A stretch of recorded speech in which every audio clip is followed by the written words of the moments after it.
Alcohol Action Ireland has reiterated calls for a police-led school-based early intervention scheme to safeguard children who experience domestic abuse. Operation Encompass, which is included in the government's domestic, sexual and gender-based violence strategy, enables police to share information with schools in instances of domestic abuse involving a child. Artist Aisling Creegan grew up in a house with parents who had profound alcohol problems.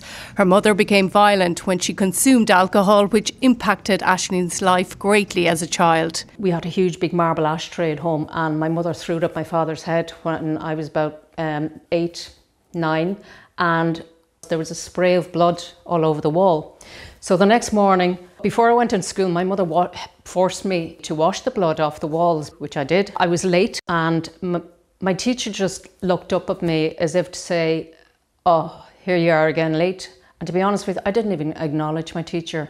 I was just so drained, I went straight to my desk.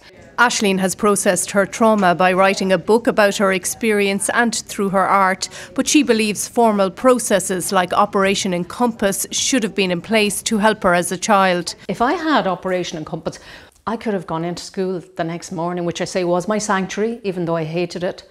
And you know what? I would have told them. Operation Encompass enables police forces to share information with schools about instances of domestic abuse involving a child.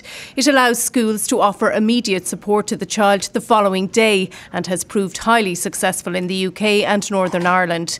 Alcohol Action Ireland has been calling for its introduction here for 5 years.